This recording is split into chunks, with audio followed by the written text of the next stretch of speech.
nutritionist Jennifer Whitney. So Jennifer, it started to smell a little bit like Christmas over there. What's going Yeah. on? Well, today I'm going to show you how to make a hot apple cider drink, and it's really fun because this is appealing for all ages, kids or adults. And there's no sugar added, and it's actually really healthy, believe it or not. Oh, it smells delicious, absolutely. And see, you get Yeah. what do you get? What do you get in there? Well, we started with, it's a cold pressed apple cider, and you can find this at any store generally. And then what you do is you pour it in a pan, and you put in, it's about a tablespoon of mulling spices, which is what we have right here per gallon of apple cider. And then we're going to add in, I'm going to put those in right here. And then we're going to add in some fresh cinnamon sticks. And these are great. I mean, this is basically an antifungal, antibacterial drink because cinnamon is incredible. Cancer protective, great for diabetes. Yeah. Yep.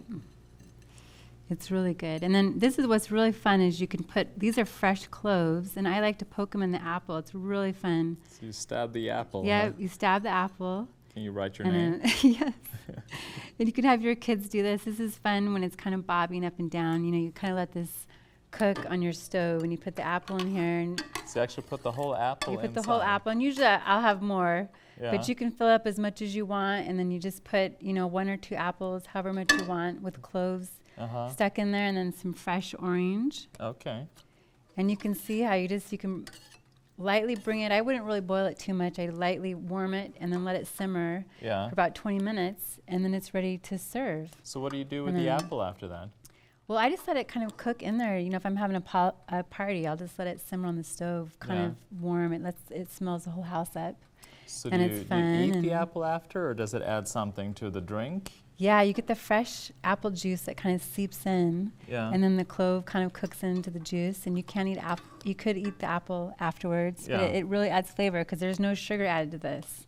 Oh, really? You're So just the getting- apple juice just adds that flavor and kind of gradually seeps into it. Exactly. Plus the orange, and Yeah. you have the nutrients from the peel of the orange. So it's just a really healthy, delicious holiday drink. You can serve this at any party. I'm So going to with- actually serve it up here for Ooh, you. I get some too. So, yeah, considering all the sugar that I know nobody out there eats any sugar during Christmas at all. Exactly. But if it's so by accident happened, then maybe a little cinnamon stick would help to balance that blood sugar. Yeah, cinnamon helps to balance your blood sugar, and I love this because it's a fun drink that you can serve that there's no sugar in it. So it's just one good thing that you can add to what you're serving, Yeah. and that there's no sugar in it. So you can feel good, serving this to kids or adults, and you can make fun drinks out of it. I mean, it's a really yummy, warm drink. You can drink Beautiful. all the way through the season. Thank you very much. Here's a toast to to Christmas.